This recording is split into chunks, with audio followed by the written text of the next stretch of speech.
قرآن وہ کتاب ہے جو در سے انقلاب ہے، سمجھ کے گر کوئی پڑھے تو نور علی نور ہے۔ والصلاة والسلام علی اشرف الانبیاء والمرسلین، اما بعد۔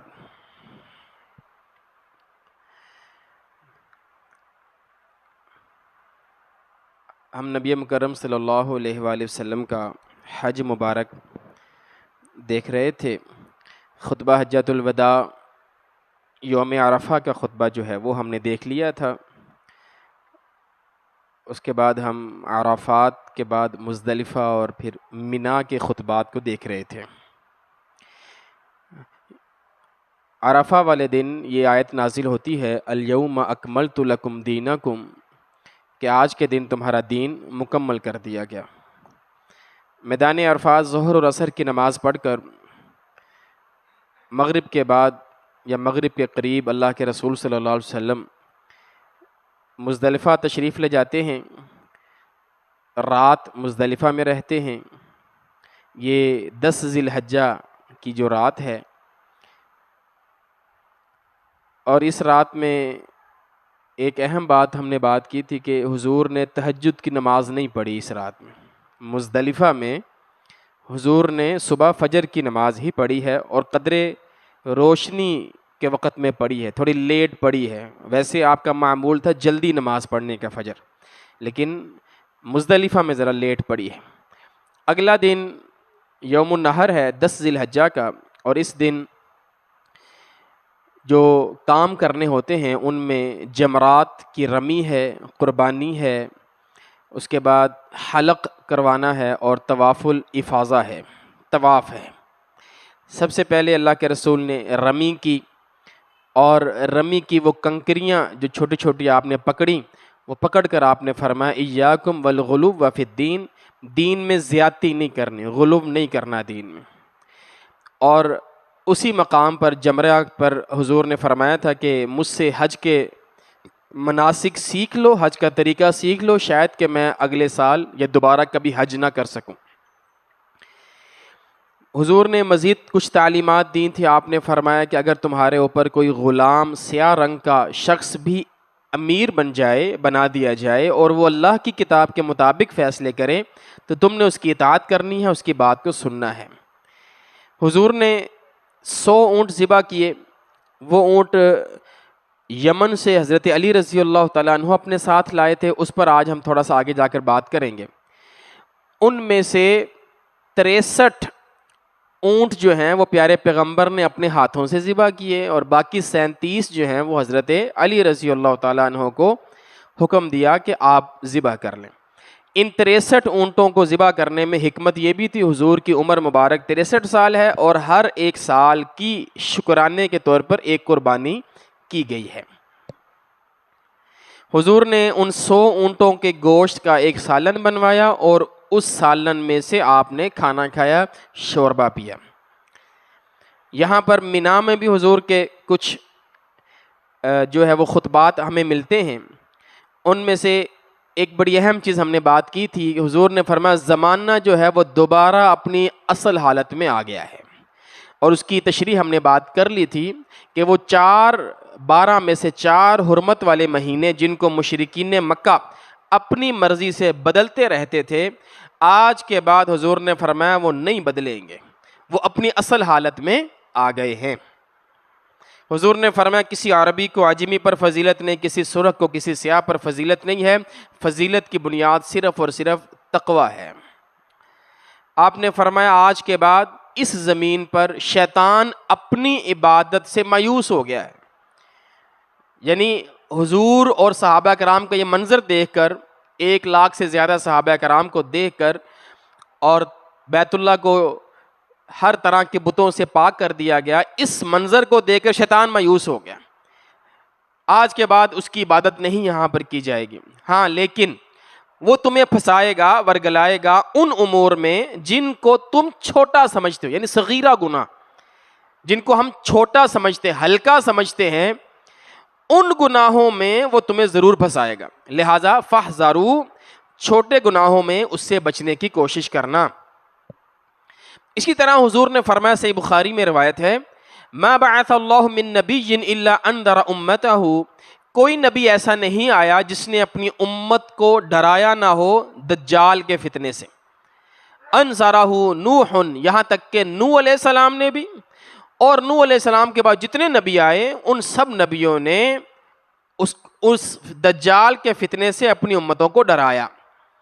وَإِنَّهُ يَخْرُجُ فِيكُمْ، یاد رکھنا وہ تم میں سے نکلے گا، یعنی اب اس کا وقت ہے نکلنے کا۔ پہلی امتیں تو چلی گئیں، انبیاء ڈراتے رہے اپنی امتوں کو، لیکن وہ میری امت پر آئے گا۔ فَإِنَّهُ يَخْرُجُ فِيكُمْ، وہ تمہارے اوپر وقوع پذیر ہوگا، تمہارے سامنے وہ فتنہ آئے گا۔ یاد رکھنا، ان ربکم لیس بأعور، اس کی ایک آنکھ خراب ہوگی، وہ کانا ہوگا، لیکن وہ اپنے آپ کو رب کہے گا۔ تمہارا رب جو ہے وہ ایک آنکھ والا نہیں ہے۔ وَإِنَّهُ أَعْوَرُ عَيْنِ الْيُمْنَى، اس کی دائیں آنکھ جو ہے وہ اس سے اس کو نظر نہیں آئے گا، وہ کانا ہوگا، جو دجال ہے۔ تو آپ نے اس کی ایک علامت بھی بیان کی۔ تو دجال کے حوالے سے بھی حضور نے رہنمائی فرمائی یہاں پر۔ اسی طرح حضور نے فرمایا، یا ایھا الناس خذوا من العلم قبل ان يقبض العلم، لوگو علم حاصل کرو اس سے پہلے کہ علم چلا جائے، علم قبض ہو جائے، علم ختم ہو جائے۔ میں نے آپ کو پچھلے جمعے میں یہ بات کی تھی کہ حضور کے جو خطبات ہیں نا وہ متنوع ہیں، مختلف موضوعات ہیں اس کے اندر، ایک موضوع پر گفتگو نہیں ہوتی۔ اب پیچھے دجال کی بات ہوئی ہے اور اب جو ہے وہ علم کی بات ہو رہی ہے۔ حضور نے فرمایا علم حاصل کرو اس سے پہلے، وقبل ان يرفع العلم، کہ علم اٹھا لیا جائے۔ صحابہ کہنے لگے، یا نبی اللہ، اللہ کے رسول، کیف یرفع العلم، علم کیسے اٹھا لیا جائے گا؟ وَبَيْنَ أَظْهُرِنَا الْمَصَاحِفِ، جبکہ قرآن مجید لکھا ہوا ہمارے پاس موجود ہے۔ المصاحف، قرآن ہمارے پاس موجود ہے۔ وَقَدْ تَعَلَّمْنَا مَا فِيهَا، اور ہم اس میں جو کچھ ہے اس کو سیکھتے ہیں۔ وَعَلَّمْنَا نِسَاءَنَا وَذَرَارِيَّنَا وَخَدَمَنَا، اور ہم اس قرآن کو اپنی بیویوں کو بھی سکھاتے ہیں، اپنی اولادوں کو بھی سکھاتے ہیں، اپنے خدام کو بھی سکھاتے ہیں۔ حضور کیسے علم اٹھ جائے گا؟ ہمارے پاس مصاحف موجود ہے۔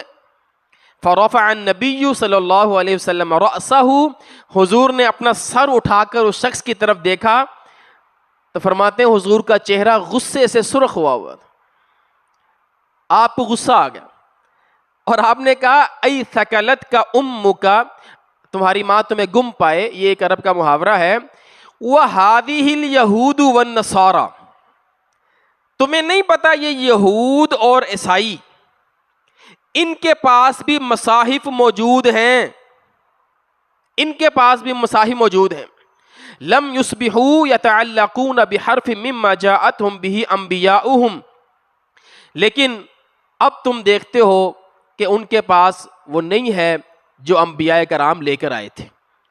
مصاحف تو ان کے پاس بھی ہے، پڑھتے پڑھاتے تو وہ بھی رہے۔ تو مصاحف کا ہونا یہ علم کے ہونے کی دلیل نہیں ہے۔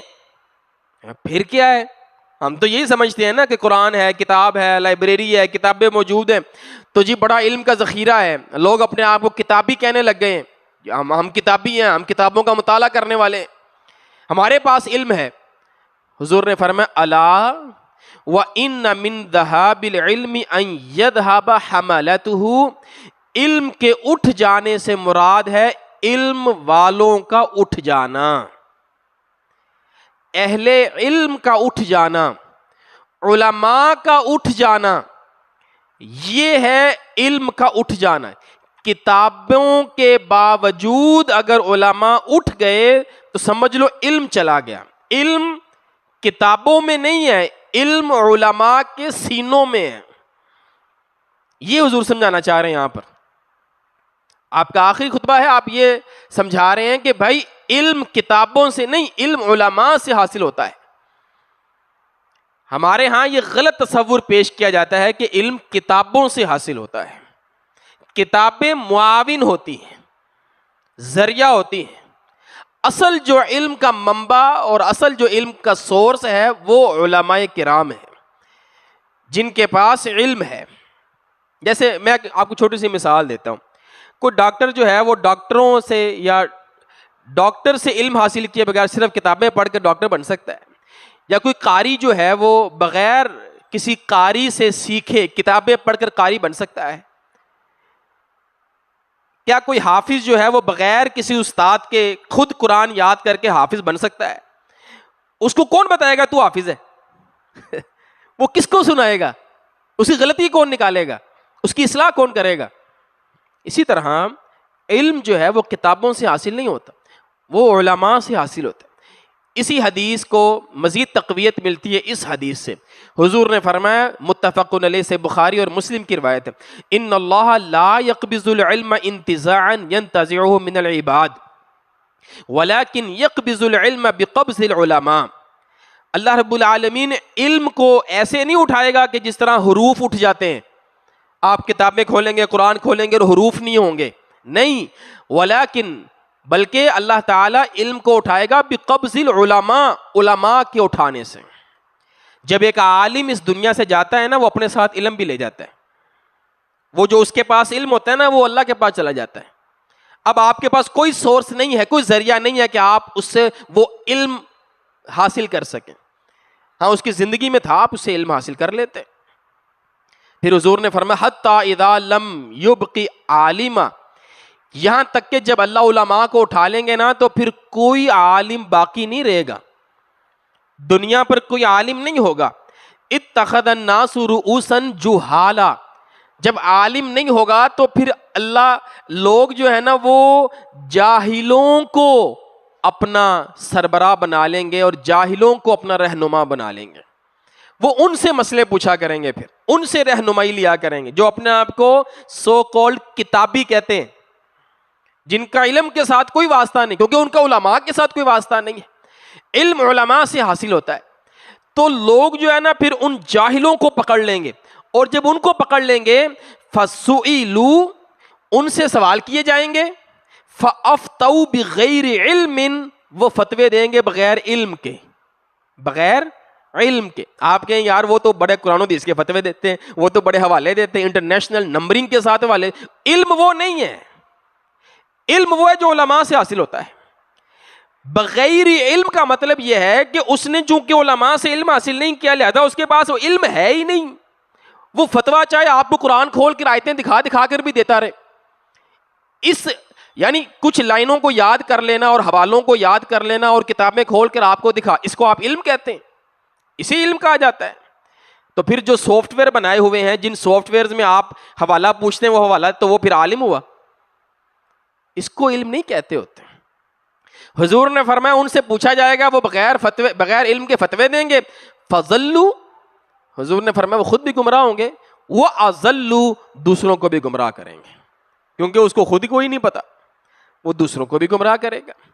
تو یہ بڑا اہم سبق ہے۔ اس میں اگر کوئی شخص علم حاصل کرنا چاہتا ہے تو اس کے لیے ایک ہی طریقہ ہے، اور وہ ہے علماء کرام۔ اس کے علاوہ کوئی دوسرا طریقہ نہیں ہے کہ وہ بیٹھ کر چیٹ جی پی ٹی سے علم حاصل کر لے اور کتابیں کھنگال لے اور مختلف ایپس لے لے اور یاد کرنا، چاہے اس کو زبانی بخاری اور مسلم یاد ہو جائے، اس کو ہم عالم نہیں کہہ سکتے، اس کو ہم علم نہیں کہہ سکتے۔ علم وہ ہے جو علماء کرام سے حاصل ہوتا ہے۔ اسی طرح پیارے پیغمبر نے حج کے موقع پر یہ بھی فرمایا، الا لعلکم لا ترون بعد عامکم ھذا، اے میرے صحابہ خیال رکھنا شاید کہ تم مجھے آج کے بعد، اس سال کے بعد دوبارہ نہ دیکھ سکوں، دوبارہ تم مجھے اس سال کے بعد نہیں دیکھ پاؤ گے۔ حضور نے 3 مرتبہ یہ کہا کہ اس سال کے بعد دوبارہ تم مجھے نہیں دیکھ پاؤ گے۔ ایک شخص کھڑا ہوا، وہ کہنے لگا حضور فَمَا الَّذِي نَفْعَلْ، اب ہمیں بتائیں اب ہم کریں کیا؟ اگر آپ نہیں ہوں گے، ہم آپ کو نہیں دیکھ پائیں گے اگلے سال، تو ہمیں کچھ وصیت کر جائیے، ہمیں کچھ بتا جائیے تاکہ ہم اس پر عمل کریں۔ تو اللہ کے رسول صلی اللہ علیہ وآلہ وسلم نے فرمایا اعبدوا ربکم، اپنے رب کی عبادت کرو، 5 نمازیں پڑھو، رمضان کے روزے رکھو، اللہ کے گھر کا حج کرو، زکوٰۃ ادا کرو، تمہارا مال پاک ہو جائے، تدخلوا جنت ربکم، تم اپنے رب کی جنت میں داخل ہو جاؤ گے۔ اسی طرح ایک موقع پر حضور نے فرمایا علیکم بالجماع، لوگو جماعت کو لازم پکڑو، جماعت کو لازم پکڑو، وَإِيَّاكُمْ وَالْفُرْقَةَ، اور فرقوں میں نہ بٹو۔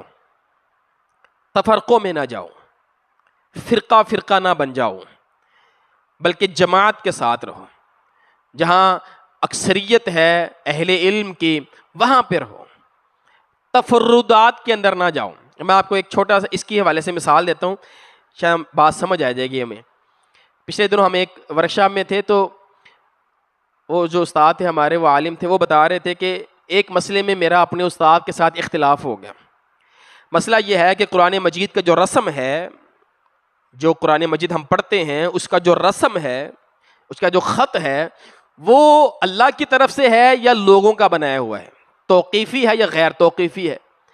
کہنے لگے میرا موقف یہ تھا کہ وہ اللہ کا بنایا ہوا نہیں ہے، وہ انسانوں کا بنایا ہوا ہے۔ اس کو بند کر کے دوبارہ سے چلاؤ۔ کہتے ہیں اچھا میرے استاد کا موقف یہ تھا کہ یہ اللہ کی طرف سے ہے، توقیفی ہے۔ کہتے ہیں ہم بیٹھے رہے لائبریری، وہ اپنے دلائل دے رہے تھے، میں اپنے دلائل دے رہا تھا، 2-4 گھنٹے کہتے ہم لگے رہے، اور 2-4 گھنٹے کے بعد میرے استاد مجھے کہنے لگے بیٹا آپ کو اختیار ہے، آپ جو بھی رائے اختیار کر سکتے ہیں، آپ چاہے توقیفی کہہ لیں چاہے غیر توقیفی کہہ لیں، لیکن ایک بات ذہن میں رکھیے گا، پھر ساری زندگی آپ کو اکیلے گزارنا پڑے گی، کیونکہ یہ موقف صرف آپ کا ہی ہے۔ آپ سے پہلے جتنے علماء ہیں، جتنے بزرگ ساتھی ہیں، لوگ ہیں جو قرآن مجید پر کام کرنے والے ہیں، وہ سارے اس کو توقیفی سمجھتے ہیں۔ آپ دلائل آپ کے پاس ہوں گے، لیکن پھر ساری زندگی اکیلے گزارنا پڑے گی، ہر جگہ ڈیفینڈ کرنا پڑے گا اپنے آپ کو۔ جمہور آپ کے اپوزٹ ہوں گے۔ کہتے مجھے یہ بات ان کی سمجھ آئی، میں نے اپنا موقف جو میرے دلائل تھے میں نے اس کو پیچھے کیا، میں نے اسی موقف کو اپنایا جو جمہور کا موقف ہے۔ یہ ہے جماعت۔ سب اہل علم کا ایک موقف ہے، اور میں اٹھاؤں اور میں کہتا ہوں یہ موقف، یہ تفردات، اسے تفردات کہتے ہیں۔ تو نئے نئے مسائل اخذ کرتے رہنا، اس طرح کی چیزیں لوگوں کو جو ہے وہ پریشان کرنا، تو یہ چیزیں نہیں ہونی چاہیے۔ وَإِيَّاكُمْ وَالْفُرْقَةَ، فرقے سے بچو، جماعت کے ساتھ رہو۔ اچھا جی، یہ کچھ خطبات تھے جو حضور نے یوم النحر 10 ذی الحجہ کو مینا کے مقام پر کہے ہوں گے۔ مختلف اوقات میں مختلف صحابہ کرام نے اس کو روایت کیا۔ رمی حضور نے فرما لی ہے، رمی کے بعد ہوتا ہے حلق، یا قربانی ہوتی ہے، قربانی بھی حضور نے کر لی ہے، اس کے بعد ہے حلق۔ تو احادیث میں آتا ہے، حضرت انس رضی اللہ تعالیٰ عنہ سے بھی روایت ہے، حضرت ابو طلحہ سے بھی روایت ہے کہ حضور نے حجام کو جب بلایا تو حضور نے حلق کروایا تھا۔ حلق کہتے ہیں ٹنڈ کروانے کو، اور قصر کہتے ہیں بال کٹوانے کو۔ حضور نے جو حج فرمایا، حضور نے حلق کروایا، اور آپ نے حجام سے کہا دائیں جانب سے شروع ہونا ہے، دائیں جانب سے۔ یہ سنت ہے کہ جب بھی بال کٹوائیں دائیں جانب سے شروع کروایا کریں، حجام کو بتانا چاہیے۔ دائیں جانب سے جب اس نے بال کاٹ دیے نا، تو حضرت ابو طلحہ وہاں پر موجود تھے، صحابی رسول ہیں۔ دائیں جانب کے جو بال تھے وہ حضور نے حضرت ابو طلحہ کو بطور ہدیہ دے دیے، سارے دائیں جانب کے بال حضرت ابو طلحہ لے گئے۔ جب بائیں جانب سے کاٹا گیا تو وہ بال حضور نے ابو طلحہ سے کہا یہ بال لوگوں میں تقسیم کر دو، تو بائیں سائیڈ والے بال جو ہے وہ لوگوں میں تقسیم کر دیے گئے۔ اس لیے آپ سنتے رہتے ہیں نا، بہت سارے صحابہ کرام کے پاس حضور کے موئے مبارک تھے، آپ کے بال مبارک تھے۔ حضرت امیر معاویہ رضی اللہ تعالیٰ عنہ جب فوت ہوتے ہیں تو فرمایا، کہہ کر گئے تھے کہ میری آنکھوں میں حضور کے بال رکھ دینا جب مجھے کفن کرو، دفن کرو۔ تو بہت سارے صحابہ کرام کے پاس بال موجود تھے حضور کے، وہ حضور نے دیے تھے حج کے موقع پر۔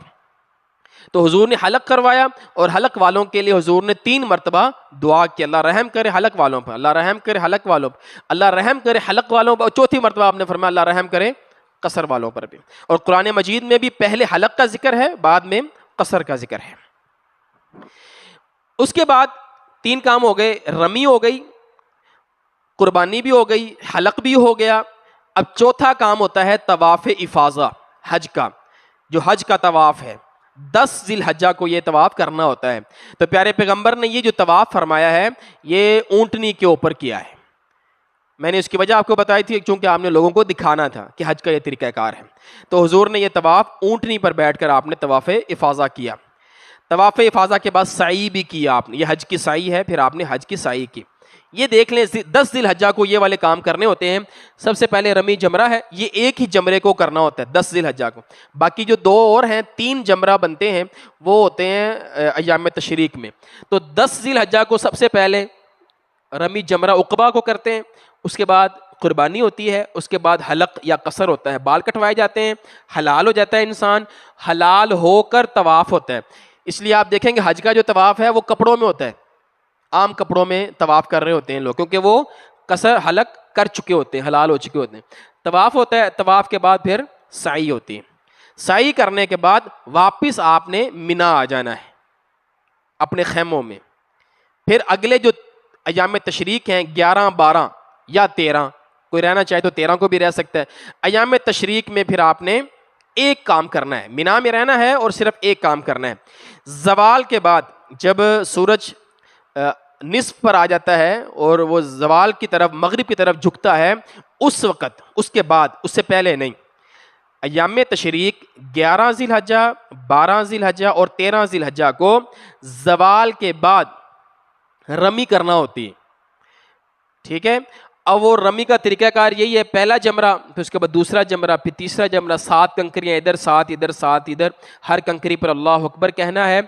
حضور نے پہلے جمرے پر کنکریاں مارنے کے بعد بھی دعا کی, دوسرے جمرے پر کنکریاں مارنے کے بعد بھی دعا کی, تیسرے جمرے پر حضور نے کھڑے ہو کے دعا نہیں کی.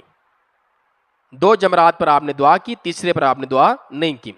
بس یہ کام کرنا ہے, اور اس کے بعد باقی آپ نے ایام تشریق میں نمازیں وغیرہ پڑھنی ہیں اور وہاں پر رہنا ہے. اگر کسی شخص نے 13 ذی الحجہ جو ہے تیسرا دن اس کی رمی نہیں کرنی, تو اس کے لیے ضروری ہے کہ وہ 12 ذی الحجہ کو مغرب کی نماز سے پہلے منا سے نکل جائے.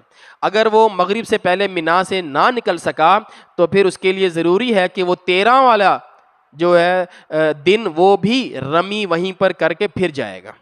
تو اس لیے مغرب سے پہلے وہاں سے نکلنا ہوتا ہے. اس کے بعد جو سب سے آخری عمل ہے حج کا, اسے ہم طواف الوداع کہتے ہیں, طواف وداع. یہ حضور کی تعلیم ہے. پہلے یہ ہوتا تھا کہ جب بھی لوگ حج کرتے تھے تو ایام تشریق کے بعد نا منا سے لوگ گھروں میں چلے جاتے تھے, جس نے جدھر جانا ہے وہ چلا جاتا تھا, کیونکہ وہ کئی مہینے پہلے آئے ہوئے ہوتے تھے. حضور نے فرمایا کہ یہ طریقہ صحیح نہیں ہے. دیکھو جب ہم آئے تھے تب بھی ہم نے سب سے پہلے طواف کیا تھا, تو مناسب یہ ہے اس گھر کے شان جو ہے شیان شان یہ ہے کہ ہم جب واپس جائیں تو ہمارا آخری عمل طواف ہونا چاہیے, ہم خانہ کعبہ کا دیدار کر کے جائیں, طواف کر کے جائیں. تو حضور نے حکم دیا لا ینفرن احد, کوئی شخص واپس نہ جائے جب تک وہ بیت اللہ کا طواف نہ کر لے. تو یہ آخری عمل ہوتا ہے حاجیوں کا کہ وہ بیت اللہ کا طواف کر کے نکلتے, اسے کہتے ہیں طواف وداع. اللہ کے رسول صلی اللہ علیہ وسلم نے بھی یہ طواف وداع کیا, اور آپ وہاں سے پھر سفر کرتے ہیں, کوچ فرماتے ہیں. اب حضور جب حج سے واپس آ رہے ہیں تو راستے میں ایک بہت اہم مقام آتا ہے غدیر خم, جہاں پر حضور ایک خطبہ ارشاد فرماتے ہیں. یہ سیرت کا بڑا ایک اہم پہلو ہے, اس کو بھی دیکھنا چاہیے. ہوا یہ کہ حضور نے یمن حضرت علی رضی اللہ تعالیٰ عنہ کو حج سے کچھ مہینے پہلے ایک جنگ کے سلسلے میں, جہاد کے سلسلے میں بھیجا. 300 گھڑ سواروں کو لے کر حضرت علی نے اس لشکر کی قیادت کی اور ان پر حملہ کیا. وہ فتح ہو گیا علاقہ. ان لوگوں نے حضرت علی رضی اللہ تعالیٰ عنہ کو مال غنیمت دیا, کافی کثیر تعداد میں مال غنیمت تھا. حضرت علی رضی اللہ تعالیٰ عنہ نے اس مال کو تقسیم کیا شرعی اصولوں کے مطابق.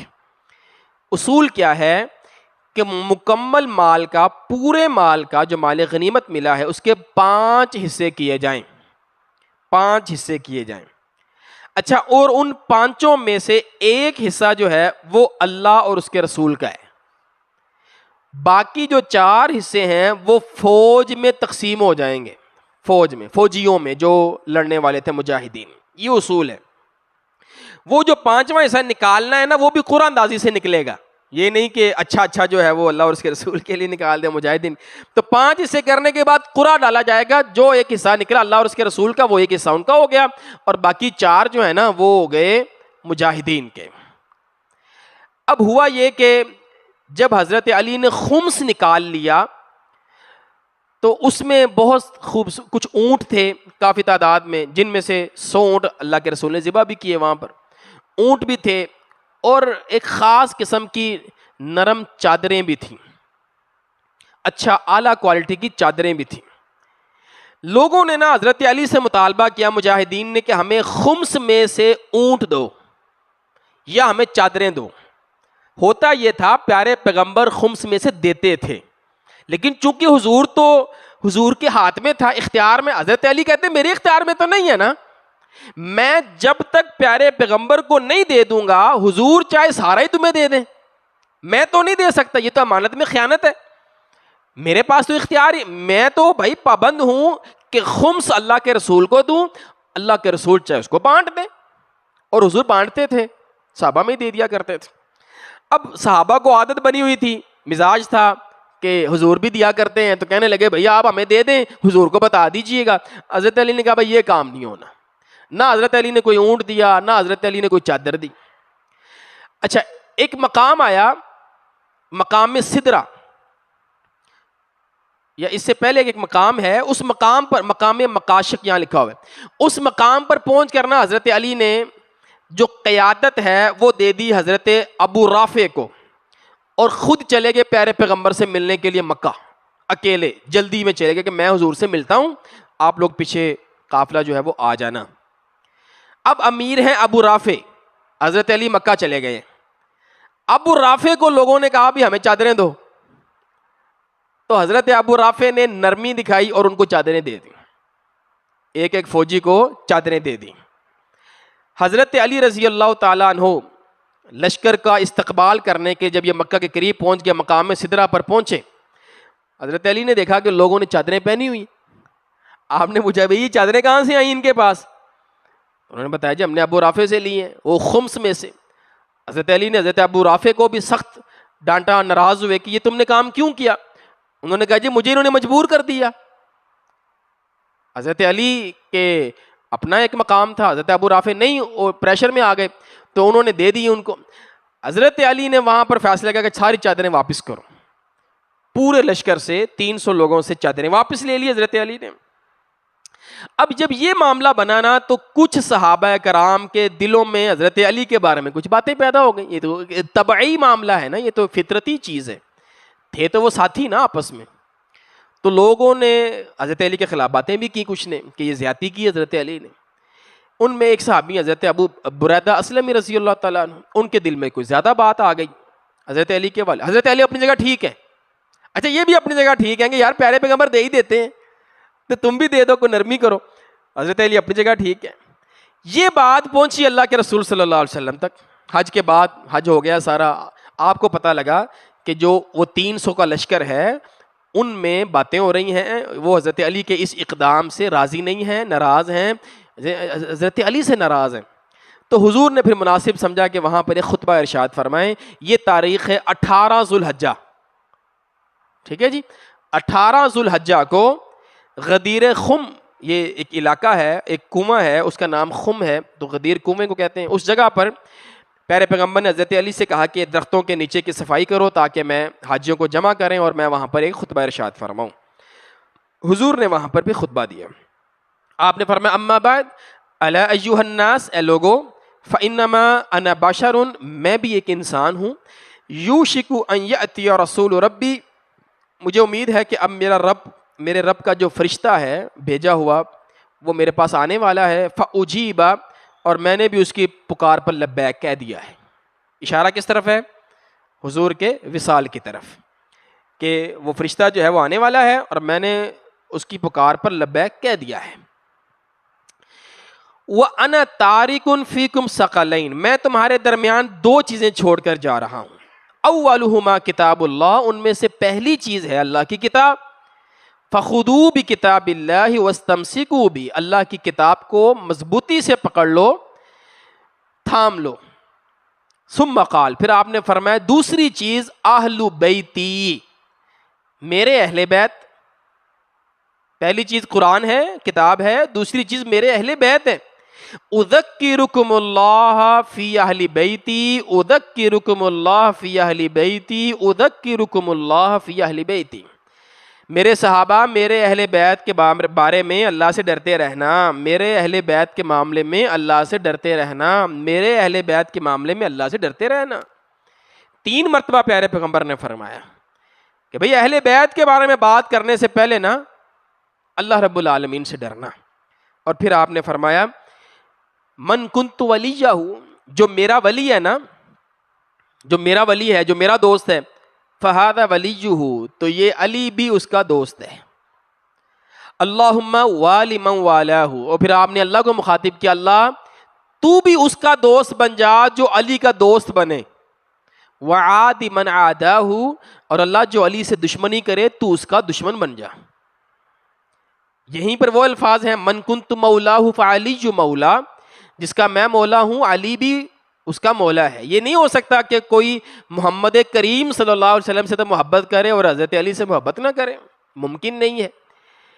اب حضرت علی کی محبت جو ہے وہ ایمان کا پیمانہ ہے، ایمان کا معیار ہے. جب یہ حضور نے فرما دیا نا تو صحابہ کرام نے کیسا اثر لیا اس کا. حضرت عمر فاروق رضی اللہ تعالیٰ عنہ آئے حضرت علی کے پاس، کہا علی آپ کو مبارک ہو، اب آپ ہر مومن اور مومنہ کے محبوب بن گئے ہیں. پیارے پیغمبر نے فرما دیا. تو اب تو ہم آپ سے بالکل کوئی ایسی ذہن میں نہیں بات رکھ سکتے. تو حضور نے مناسب سمجھا کہ وہ جو غلط فہمیاں پیدا ہوئی ہیں، ناراضگیاں ہوئی ہیں، کدورتیں ہیں دل کے اندر، وہ ختم ہو جائیں. اور اس خطبے کے بعد صحابہ کرام میں وہ چیزیں ختم ہو گئی. وجہ آپ کو سمجھ آ گئی؟ تو اس کو اس تناظر میں دیکھنا کہ حضور نے خلافت کا اعلان کر دیا حضرت علی کا کہ بس میرے بعد اب میں چونکہ ولی ہوں، میں خلیفہ ہوں، میرے بعد پھر علی خلیفہ ہے، اس کا یہ مطلب لینا یہ بالکل مناسب نہیں ہے. حضور نے ان صحابہ کرام کا جو ان کے ذہنوں میں باتیں پیدا ہوئی تھیں ان کو ختم کرنا چاہا اور وہ ختم ہو گئی. حضور واپس آ گئے مدینہ، ذی الحجہ کا مہینہ ہے، حضور مدینہ واپس آ گئے. اب حضور کی زندگی کا سب سے آخری جیش، آخری لشکر اللہ کے رسول صلی اللہ علیہ وسلم بھیجنے والے ہیں. حضور کی زندگی کا آخری غزوہ کون سا ہے؟ آخری غزوہ، پہلا غزوہ کون سا ہے؟ غزوہ بدر. آخری کون سا ہے؟ غزوہ تبوک. یہ حضور کا آخری غزوہ، اس کو آپ نے ذہن میں رکھنا ہے. غزوہ بدر سے شروع ہوا، غزوہ تبوک یہ آخری ہے. حضور کی زندگی کا بھیجا ہوا لشکر آخری وہ یہ ہے، جیش اسامہ ہے. اسے جیش اسامہ بھی کہتے ہیں، اسے لشکر اسامہ بھی کہتے ہیں.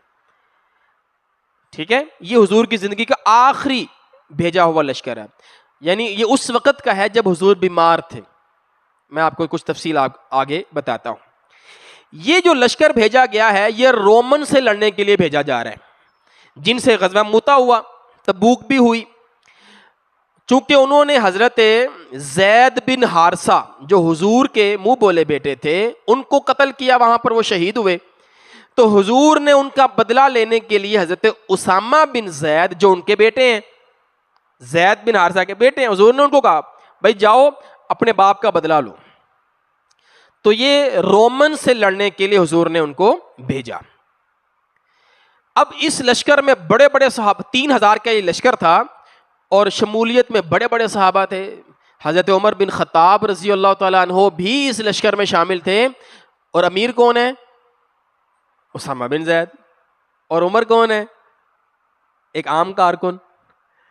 اور بھی بڑے بڑے، عبد الرحمن بن عوف بھی تھے اس کے اندر، بڑے بڑے صحابہ کرام تھے. حضور نے جو قیادت ہے وہ اسامہ بن زید کو دے دی. اب اسامہ بن زید جو ہیں ان کی عمر 20 سال سے کم ہے، ابھی یہ 20 سال سے کم عمر ہے. تو پیارے پیغمبر نے فیصلہ تو فرما دیا لیکن کچھ صحابہ کرام کو یہ فیصلہ مناسب نہیں لگا، اس لیے انہوں نے اپنی رائے پیش کی، وہ میں آپ کو آگے بتاتا ہوں. حضرت اسامہ رضی اللہ تعالیٰ عنہ کے حوالے سے 2 احادیث ذہن میں رکھیں. حضور نے ایک موقع پر فرمایا من احبنی فلیحب اسامہ، جو مجھ سے محبت کرتا ہے اسے چاہیے کہ اسامہ سے بھی محبت کرے.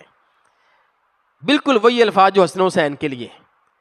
حضور حضرت اسامہ سے بہت محبت کرتے، زید سے بھی بڑی محبت کرتے تھے، اسامہ سے بھی بڑی محبت کرتے تھے. صحیح بخاری میں آتا ہے کہ حضور کی دونوں رانوں پر حضرت اسامہ تھے اور حضرت حسن تھے.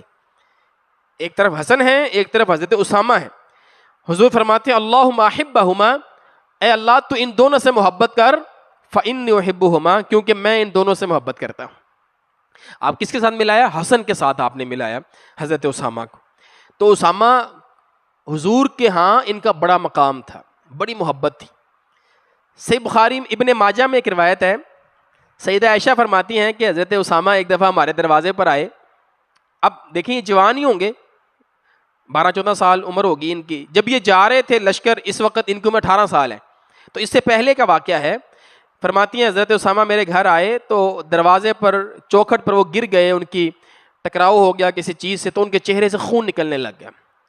حضور نے مجھے فرمایا کہ جاؤ اس کا چہرہ صاف کرو.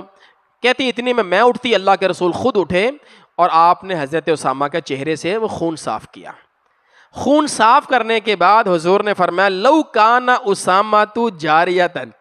یہ بڑے پیارے الفاظ. حضور نے فرمایا اگر اسامہ بیٹی ہوتا، اگر اسامہ میری بیٹی ہوتا، لحلیتہ، تو میں نہ اس کو پیارے پیارے زیور پہناتا، وکسوتہ، اور میں اس کو پیارے پیارے کپڑے پہناتا، حتی انفقہ، یہاں تک کہ لوگ اس کو دیکھتے، اس کے لباس کو دیکھتے، اس کے زیورات کو دیکھتے، اس کی خوبصورتی کو دیکھتے لوگ. اور بعد نے ترجمہ کیا حتی انفقہ، یہاں تک کہ میں اس کی شادی کر دیتا. یہ ترجمہ ہے. یعنی حضور نے محبت کا اظہار کیا اور آپ نے اس موقع پر بیٹیوں کی عزت کو بھی اور ان کے مقام کو بھی اجاگر فرمایا. اگر بیٹی ہوتی تو میں اس کو سنوارتا. یہاں سے علماء نے یہ بھی نکالا ہے کہ بچیوں کو ایک لمٹ کے اندر رہ کر جو ہے وہ زیورات اور اچھا لباس، خوبصورت لباس، زیب تن کرنا جائز ہے. پیارے پیغمبر نے فرما دیا. ٹھیک ہے، حد میں رہ کے، یعنی کہ پردے کی حدود میں ہوں، محرم غیر محرم کا خیال کرتے ہوئے ان کو بناؤ سنگار کرنا جائز ہے. مردوں کو جائز نہیں ہے، مردوں کے لیے بہتر صحیح نہیں ہے. اب یہ اسامہ بن زید ہیں، حضور کی ان سے بڑی محبت ہے. کچھ صحابہ کرام نے اعتراض کیا کہ حضور یہ تو بہت چھوٹے ہیں، ان کی اتنی عمر نہیں ہے، ان کا اتنا تجربہ نہیں ہے، آپ کیوں نہیں ہمیں کسی بڑے کو آپ بنا دیں امیر. اچھا ایک اور وجہ بھی تھی. زید بن حارثہ کیا تھے؟ غلام تھے. پھر ان کو حضور نے آزاد کیا، ایک آزاد کردہ غلام تھے. یہ ان کے بیٹے ہیں.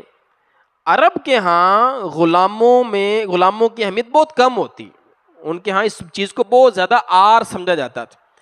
اب ایک آزاد شخص ہے اور وہ ماتحت ہے ایک ایسے بندے کے جو عمر میں بھی چھوٹا ہے اور ایک آزاد کردہ غلام کا بیٹا ہے، تو یہ بھی ایک سٹیٹس کی بھی بات تھی، یہ بھی لوگوں کے ذہن میں تھا. تو اللہ کے رسول صلی اللہ علیہ وآلہ وسلم بیمار تھے. آپ نے کہا مجھے سہارا دو. حضور کو سہارا دیا گیا. شدید علالت کے باوجود حضور مسجد میں آئے، ممبر پر کھڑے ہوئے اور آپ نے کہا تم اس کی امارت پر اعتراض کر رہے ہو، اسامہ کی. اس سے پہلے تم نے زید بن حارثہ کی امارت پر بھی اعتراض کیا تھا، اور یاد رکھو اللہ کی قسم وہ بھی امارت کا مستحق تھا اور یہ بھی امارت کا مستحق ہے. اب حضور نے مور لگا دی نا، اب تو کوئی بات نہیں کر سکتا. اب صحابہ کرام خاموش ہو. حضور نے کہہ دیا کہ یہ مستحق ہے امارت کا. اور ایک وجہ یہ بھی تھی کہ اس کا چونکہ باپ شہید ہوا ہے وہاں پر، یہ دل جمی سے لڑے گا، یہ دل جمی سے لڑے گا. اور ایسا ہی ہوا، پورے 3000 کا لشکر بالکل صحیح سلامت واپس آیا. اس لڑائی میں ایک بھی شہادت نہیں ہوئی. بہترین طریقے سے یہ لوگ لڑے ہیں اور ان کو شکست دے کر یہ لوگ واپس بھی آئے ہیں. تو حضور کا یہ انتخاب تھا. اچھا یہ نا جب نکلے نا تو انہوں نے ایک مقام ہے مدینہ سے تھوڑا سا باہر جرف، اس مقام پر نا خیمہ لگا لیا اور یہ خبریں لینے لگے مدینہ سے کہ یار حضور بیمار ہیں، تو یہ نہ وہ ہم چلے جائیں اور پیچھے سے پیارے پیغمبر جو ہے وہ اللہ کے پاس چلے جائیں، تو ہمیں مناسب نہیں ہے کہ ہم یہاں سے نکلیں جائیں. تو ہم واپس جاتے ہیں، ہم یہاں پہ رکتے ہیں، دیکھتے جب حضور کی حالت بہتر ہو جائے گی طبیعت پھر ہم نکلیں گے یہاں سے. تو یہ ٹھہر گئے مدینہ کے باہر ایک مقام پر، یہ رکے ہوئے تھے. سوموار کے دن جو حضور کی زندگی کا آخری دن تھا، اس دن حضور کی طبیعت صبح کے موقع پر وقت پہ تھوڑی سی سنبھلی، بہتر ہوئی. حضرت اسامہ حضور سے ملنے کے لیے آئے، ملاقات ہوئی. حضرت اسامہ کی جو ہے والدہ یا ان کی وائف، انہوں نے حضور سے کہا حضور آپ اس کو نا ابھی یہیں پہ رہنے دیں، ابھی نہ بھیجیں، جب تک آپ کی حالت بہتر نہیں ہو جائے. حضور نے فرمایا نہیں اس کو چلا جائے, یہ یہاں سے چلے جائیں, یہ چلے جائیں جہاد کے لیے. حضرت اسامہ وہاں سے نکلیں اور 9-10 بجے کا جو ٹائم ہے چاش کا, اس وقت پیارے پیغمبر جو ہے وہ اللہ کے پاس چلے گئے ہیں.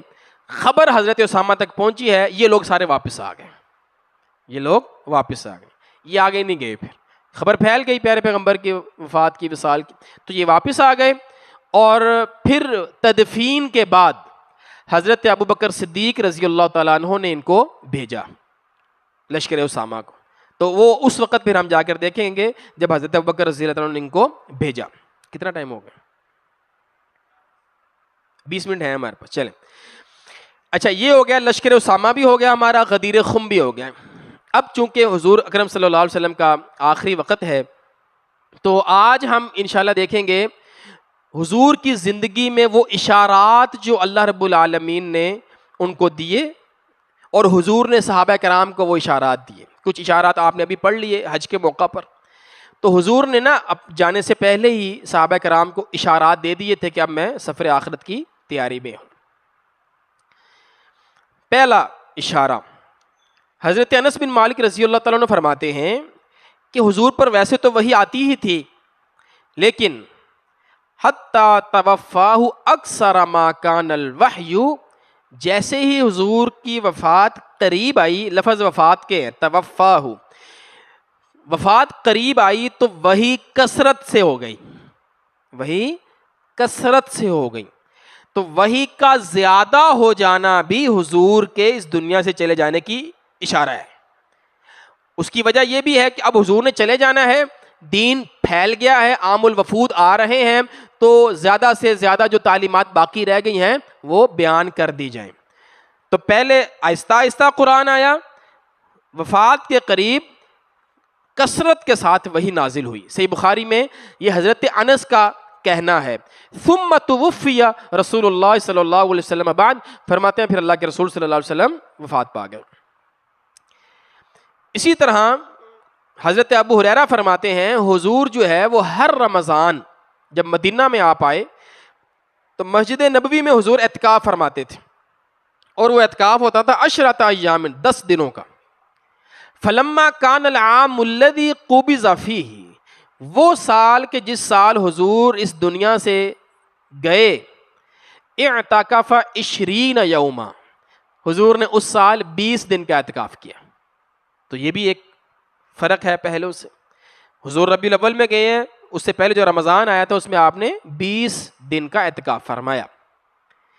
اسی طرح حضرت فاطمہ رضی اللہ تعالی عنہ ایک مرتبہ اللہ کے رسول صلی اللہ علیہ وآلہ وسلم کے پاس آئیں, تو حضور نے ان کے کان میں ایک بات کی اور فرمایا ان جبرائیل کان یعارضہ بالقرآن کل سنۃ مرہ, اے فاطمہ جبرائیل ہر سال میرے پاس آتا ہے اور ہم قرآن کا ایک دور مکمل کرتے ہیں. رمضان میں ہوتا تھا یہ, ایک دور ہم مکمل کرتے ہیں. وَإِنَّهُ قَدْ عَارَضَنِي بِهِ الْعَامَ مَرَّتَيْن, لیکن اس مرتبہ جبرائیل نے میرے ساتھ 2 مرتبہ دور کیا ہے. رمضان میں قرآن کا دور ہم نے 2 مرتبہ کیا ہے. وَلَلْ أَجَلَ إِلَّا قَدْ اقْتَرَبَ, میں یہ سمجھتا ہوں کہ یہ اشارہ ہے میری موت کا, میری وصال کا. یہ حضرت علی نے سیدہ فاطمہ کو بھی یہ بات کی ہے, صحیح بخاری میں روایت ہے. اسی طرح حج کے موقع پر ہم نے پڑھا, مینا میں حضور نے فرمایا یا ایھا الناس خذوا مناسککم, لوگوں مجھ سے حج کے مناسک طریقہ سیکھ لو, مجھے نہیں معلوم کہ میں اگلے سال حج پر آؤں گا یا نہیں آؤں گا. یہ بھی ایک روایت ہے. اسی طرح بخاری میں روایت موجود ہے, ایک عورت حضور کے پاس آتی اور حضور کو کہتی ہے کہ مجھے کچھ عنایت فرمائیں. حضور فرماتے ہیں میرے پاس اس وقت نہیں ہے, کچھ دینے کو نہیں ہے میرے پاس, واپس لوٹ جاؤ, اگلے سال آنا, اگلے سال آنا, میں تمہیں جو ہو سکا دوں گا. وہ عورت کہنے لگی ارأیت ان جئت ولم اجدک, حضور اگر میں اگلے سال آؤں اور آپ نہ ہوئے تو, میں اگلے سال آؤں اور آپ سے ملاقات نہ ہو، کیا مطلب ہے؟ کأنہا تقول الموت، راوی کہتا ہے اس کا کہنے کا مطلب یہ تھا کہ اگر آپ کو موت آ جائے، آپ نہ ہوں اس دنیا میں۔ قال صلی اللہ علیہ وسلم، حضور نے فرمایا ان لم تجدینی فأتی ابا بکر، اے خاتون اگر میں اگلے سال نہ ملوں تو میری جگہ ابو بکر سے مل لینا۔ کس سے مل لینا؟ ابو بکر سے مل لینا۔ تو یہ اشارہ ہے حضرت ابو بکر کی خلافت کی طرف بھی، ظاہری بات اگلے سال جو بھی آئیں وہ حضرت ابو بکر سے ہی ملے ہیں پھر، تو یہ بھی روایت صحیح بخاری میں موجود ہے۔ اسی طرح مسند احمد میں روایت ہے، اللہ کے رسول صلی اللہ علیہ وسلم نے فرمایا اتزعمون انی آخرکم وفاتا، میرے صحابہ تم کیا سمجھتے ہو کہ میں تم میں سے سب سے آخر میں وفات پاؤں گا؟ وفاتن کا لفظ ہے، الا نہیں، خبردار، انی من اولکم وفاتن، میں تم میں سب سے پہلے وفات پاؤں گا۔ اور آپ دیکھیں کبار صحابہ موجود ہیں، عشرہ مبشرہ صحابہ موجود ہیں، حضور پہلے چلے گئے ہیں اللہ کے پاس، فرمایا میں تم سے پہلے جاؤں گا۔ وَتَتْبَعُونِي أَفْنَادًا يُهْلِكُ بَعْضُكُمْ بَعْضًا، اور میرے چلے جانے کے بعد تمہارے پاس بہت سارے مصائب آئیں گے، فتنے آئیں گے، اور تم ایک دوسرے کو ہلاک کرو گے، میں تم میں سے سب سے پہلے چلا جاؤں گا۔ حضرت معاذ رضی اللہ تعالیٰ عنہ کو حضور نے یہی 10 ہجری کو یا 9 ہجری کے اخیر میں یمن بھیجا تھا بطور معلم بنا کر۔ اب یمن میں بھیجتے ہوئے حضرت معاذ کو حضور نے فرمایا یا معاذ انک عسى اللہ تلقانی بعد عامی ھذا، معاذ تم جا رہے ہو، تم واپس آؤ گے اگلے سال، لگتا یہ ہے کہ اگلے سال جب تم واپس آؤ گے تو تم مجھ سے ملاقات نہیں کرو گے، لعلک اتمر بمسجدی ھذا او قبری، تم جب واپس آؤ گے نا تو میری اس مسجد کے پاس سے گزرو گے اور میری قبر کے پاس سے گزرو گے۔ حضرت معاذ رونے لگے، جذباتی ہو گئے، لیکن پھر بھی اللہ کے رسول نے ان کو بھیج دیا۔ اور روایات میں ملتا ہے جس دن پیارے پیغمبر کی وفات ہوئی ہے اسی دن حضرت معاذ واپس پہنچے، ملاقات نہیں ہو سکی، پیارے پیغمبر دنیا سے جا چکے ہیں اور حضرت معاذ واپس آ گئے، تو یہ بھی ایک اشارہ ہے۔ ایک روایت وہ آپ لوگوں نے سن رکھی ہے، رسول اللہ صلی اللہ علیہ وسلم نے حضرت فاطمہ کے کان میں بات کی اور ان کو بتایا کچھ، تو وہ مسکرانے لگیں، رونے لگیں، پھر آپ کو بلایا اور پھر آپ سے بات کی تو وہ مسکرانے لگیں۔ تو حضرت عائشہ رضی اللہ تعالیٰ عنہ نے ان سے پوچھا اے فاطمہ یہ کیا بات کی پیارے پیغمبر نے؟ کہا نہیں یہ میرا اور اللہ کے رسول کا راز ہے، میں نے نہیں بتانا۔ جب حضور اس دنیا سے چلے گئے تو صحیح بخاری میں روایت ہے حضرت عائشہ نے دوبارہ پوچھا کہ اب تو اللہ کے رسول چلے گئے ہیں، اب تو راز نہیں رہا، اب بتاؤ۔ حضرت فاطمہ نے کہا ہاں اب میں تمہیں بتاتی ہوں، اب حضور نہیں ہیں۔ تو امام بخاری نے یہاں سے مسئلہ ثابت کیا ہے کہ اگر کوئی بندہ وصیت کرے راز رکھنے کی تو اس کی زندگی میں نہ بتائیں، اس کی زندگی کے بعد بتایا جا سکتا ہے، اس کی زندگی کے بعد بتایا جا سکتا ہے۔ تو فرمانے لگیں کہ جب پہلی مرتبہ اللہ کے رسول صلی اللہ علیہ وآلہ وسلم نے میرے کان میں بات کی تو مجھے کہا کہ اے فاطمہ میں اسی بیماری میں اللہ کے پاس چلا جاؤں گا، فبکیت، تو کہتی میں رونے لگ گئی، اور پھر مجھے بلایا اور پھر کہا کہ اے فاطمہ میرے پاس سب سے پہلے میرے گھر والوں میں سے تم آؤ گی، فضحکت، فرماتی پھر میں مسکرائی، میں خوش ہوئی، یعنی خوش کس بات پر ہو رہی ہیں کہ میں اس دنیا سے چلی جاؤں گی،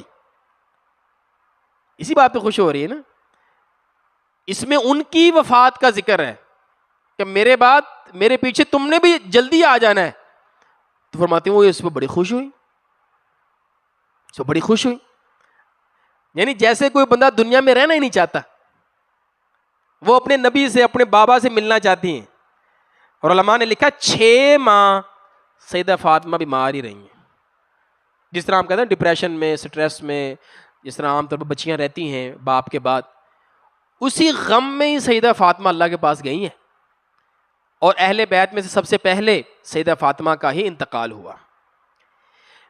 اسی طرح حضور نے اپنی وفات سے کچھ عرصہ پہلے یہ بھی فرمایا والذی نفس محمد فی یدی، اس اللہ کی قسم جس کے ہاتھ میں میری جان ہے، لیأتین علی احدکم یوم، لوگوں تم پر ایک دن آنے والا ہے، ولا یرانی، تم مجھے نہیں دیکھ پاؤ گے، ثم لأن یرانی، پھر اس وقت اگر تم مجھے دیکھنا چاہو گے بھی تو تم میں سے ہر کوئی شخص اپنا سارا مال، سارے گھر بار دینے کے لیے تیار ہو جائے گا اور چاہے گا کہ میں ایک دیدار اللہ کے رسول کا کر لوں، لیکن تم نہیں کر پاؤ گے۔ یہ بھی حضور کا اشارہ ہے کہ ایک وقت آنے والا ہے تم میرا دیدار نہیں کر پاؤ گے، مجھے نہیں دیکھ پاؤ گے۔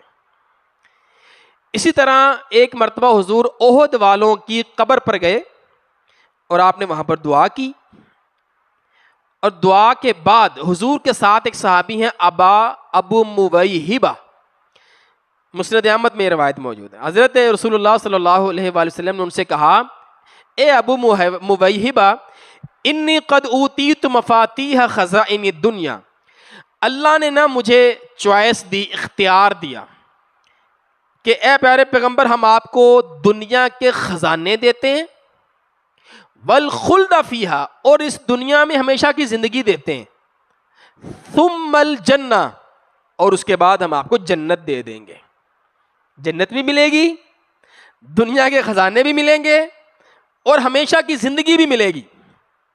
یہاں بڑی اہم بات کی ہے محدثین نے، خزائن دنیا، دنیا کے خزانوں سے کیا مراد ہے؟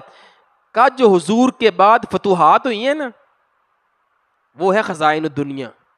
حضور کے زمانے میں نہیں ہوئی، ایران نہیں فتح ہوا، حضرت عمر کے زمانے میں جو دنیا کے خزانے آئے ہیں، تو یہ اس سے مراد یہ نہیں کہ پہاڑی خزانے بن جانے تھے، وہ جو فتوحات کے خزانے تھے وہ اس سے مراد ہے۔ کہا پھر دوسرا آپشن مجھے اللہ نے یہ دیا، وَبَيْنَ لِقَاءِ رَبِّي عَزَّ وَجَلَّ وَالْجَنَّةِ، کہ پیارے پیغمبر آ جائیں، اپنے رب سے ملاقات کریں اور جنت میں داخل ہو جائیں۔ دو چیزوں کا اختیار ہے، دنیا میں رہ لیں، ہمیشہ کی زندگی، دنیا کے خزانے، پھر جنت، یا ابھی ہمارے پاس آ جائیں، رب سے ملاقات کریں اور جنت میں آ جائیں۔ حضرت ابو مویہبہ کہتے ہیں، بی ابی و امی، میرے ماں باپ آپ پر قربان، حضور فخذ مفاتیح الدنیا والخلد فیہا ثم الجنہ، حضور جلدی سے انتخاب کریں دنیا کی زندگی کا، دنیا کے خزانوں کا، دنیا کی ہمیشہ کی زندگی اور پھر جنت، اس کا انتخاب کریں۔ حضور نے فرمایا لا واللہ یا ابا مویہبہ، نہیں، اللہ کی قسم، لقد اخترت لقاء ربی عز وجل والجنہ، میں نے تو اپنے رب کی ملاقات اور جنت کا انتخاب کر لیا ہے۔ صحابی فرماتے ہیں پھر اللہ کے رسول نے اہل بقیع کے لیے دعا کی اور چلے گئے، فبودی رسول اللہ صلی اللہ علیہ وسلم فی وجعہ، اور پھر اللہ کے رسول بیمار ہو گئے اور اسی بیماری میں اللہ کے رسول اللہ کے پاس چلے گئے۔ تو یہ بھی ایک اشارہ ہے۔ حضرت عائشہ رضی اللہ تعالیٰ عنہ کیا فرماتی ہیں؟ صحیح بخاری میں روایت فرماتی ہیں، میں نے سن رکھا تھا، کنت اسمع، میں نے سن رکھا تھا، انہ لا یموت نبی، کوئی نبی اس وقت تک فوت نہیں ہوتا، حتی یخیر بین الدنیا والآخرہ، جب تک اس کو دنیا اور آخرت میں سے، دونوں میں سے کسی ایک کا انتخاب کرنے کا اختیار نہ دے دیا جائے۔ نبی سے اللہ پوچھتے ہیں آنا ہے ہمارے پاس یا ابھی رہنا ہے؟ وہ روایت سنی نا، حضرت موسیٰ علیہ السلام کے بعد فرشتہ آیا آپ کی جان قبض کرنے، انہوں نے تھپڑ مارا، ان کا آپ کتنے سال رہنا ہے؟ تو نبیوں سے نا فرشتہ پوچھتا ہے، اللہ رب العالمین پوچھتے ہیں، اختیار دیتے ہیں، آنا ہے ہمارے پاس یا رہنا ہے ابھی؟ اور یہ عموماً تب ہوتا ہے جب کام مکمل ہو جاتا ہے نبی کا، جب کام مکمل ہو گیا، ذمہ داری پوری ہو گئی، اب اللہ تعالیٰ کہتے ہیں ہاں جی بتائیں اب آنا ہے ہمارے پاس یا رہنا ہے؟ تو حضرت عائشہ فرماتی میں نے یہ سن رکھا تھا پیارے پیغمبر سے کہ اللہ نے اختیار دیتے ہیں نبی کو۔ کہتی ہیں پھر میں نے فسمعت النبی صلی اللہ علیہ وسلم یقول فی مرضہ، کہتے ہیں پھر میں نے نا اس بیماری میں، جس بیماری میں اللہ کے رسول اس دنیا سے گئے، جب وہ بیماری شروع ہوئی تو اس بیماری میں سنتی تھی پیارے پیغمبر بار بار یہ آیت پڑھتے تھے، وَمَن يُطِعِ اللَّهَ وَالرَّسُولَ فَأُولَٰئِكَ مَعَ الَّذِينَ أَنْعَمَ اللَّهُ عَلَيْهِم مِّنَ النَّبِيِّينَ وَالصِّدِّيقِينَ وَالشُّهَدَاءِ وَالصَّالِحِينَ وَحَسُنَ أُولَٰئِكَ رَفِيقًا، کہ جو اللہ اور اس کے رسول کی اطاعت کرے گا ہم اس کا انجام نبیوں کے ساتھ کریں گے، صدیق، شہداء، صالحین کے ساتھ کریں گے۔ تو حضور نے یہ آیت بار بار پڑھتے رہتے تھے اس بیماری میں۔ فَظَنَنْتُ أَنَّهُ خُيِّرَ، کہتے میں سمجھ گئی، اب حضرت عائشہ ماشاءاللہ فقیہہ تھیں، بڑی سمجھدار تھیں، کہتی میں سمجھ گئی پیارے پیغمبر کو اختیار دے دیا گیا ہے، اور حضور نے کیا انتخاب کیا، اے اللہ مجھے بھی نبیوں کے پاس بلا لے، جہاں تیرے پاس نبی ہیں مجھے بھی وہیں پر بلا لے۔ تو یہ بھی حضرت عائشہ رضی اللہ تعالیٰ عنہ سے بھی یہ اشارہ موجود ہے۔ تو یہاں تک کچھ اشارات میں نے آپ کے سامنے رکھے ہیں۔ اب ہمارا آخری جو ہے وہ ٹاپک ہوگا حضور صلی اللہ علیہ وسلم کا اس دنیا سے جانا، آپ کا وفات اور آپ کے وفات سے پہلے کے جو واقعات ہیں، جو خطبات ہیں، آخری آپ کی جو نصیحتیں ہیں انشاءاللہ اس کو ہم دیکھیں گے، اور وہ نشست ہوگی ہماری انشاءاللہ اگلے جمعے سے اگلے جمعے، کیونکہ اگلے جمعے انشاءاللہ تقسیم اسناد کا پروگرام ہے، ہمارا اختتامی تقریب ہے آپ کے اس سیرت النبی کورس کی، جس میں ہمارے پاس حضرت مولانا ڈاکٹر عبید الرحمن محسن صاحب راجووال سے وہ تشریف لا رہے ہیں۔ وہ آپ احباب کے سامنے میرے نبی سے میرا تعلق کی عنوان پر انشاءاللہ گفتگو بھی فرمائیں گے آپ احباب سے، اور ان کے ہاتھوں سے ہم آپ احباب کو اسناد بھی تقسیم کریں گے اس کورس کے۔ یہ تقریب ہونی تھی اگلے جمعے، کیونکہ ہم نے اگلے جمعے پروگرام کرنا تھا، لیکن شیخ 5 تاریخ کو عمرہ پر جا رہے ہیں، اس لیے ہم نے ان کا ٹائم پہلے لے لیا ہے۔ ہماری جو آخری نشست ہے وہ اس کے بعد ہوگی، ٹھیک ہے؟ اسناد ہم آپ کو پہلے دے دیں گے، اگلے جمعے انشاءاللہ آپ احباب کو اسناد تقسیم کر دی جائیں گی جن احباب کے میرے پاس نام آ گئے ہیں۔ اچھا، اب ایسے ہے کچھ لوگوں کے ہمارے پاس نام نہیں آئے، تو ہم چاہتے ہیں کہ وہ بھی ہمیں نام لکھوا دیں۔ جن احباب کے نام آ چکے ہیں میں آپ کے سامنے بول دیتا ہوں، اگر ان میں سے کسی شخص کا یہاں پر جو بیٹھے ہیں ان کا نام نہیں ہے، وہ بعد میں ہمیں اپنا نام لکھوا دیں، ٹھیک ہے جی؟ جنہوں نے یہ کورس کیا ہے، اور اس کورس کے حوالے سے ہم نے یہ بات کی تھی کہ کم از کم آدھے لیکچر آپ لوگوں نے سن رکھے ہوں، وہ شخص شرعی طور پر بھی قانونی طور پر اہل بنتا ہے سند کا کہ جس نے کم از کم 25 لیکچر سنے ہوئے ہوں۔ ہمارا یہ 52 لیکچر ہے، یہ 52 نمبر کا لیکچر ہے، تو کم از کم 25 لیکچر آپ لوگوں نے سنے ہوں تو وہ سند ہم سے لے سکتا ہے انشاءاللہ۔ اس میں الحمدللہ انشاءاللہ بھٹی صاحب کا بھی نام ہوگا، ہمارا بھی، ہمارے ادارے کا بھی سند ہے انشاءاللہ۔ جی، میں آپ کے سامنے نام بولتا ہوں، جو احباب جا سکتے ہیں، ویسے کلاس ہمارے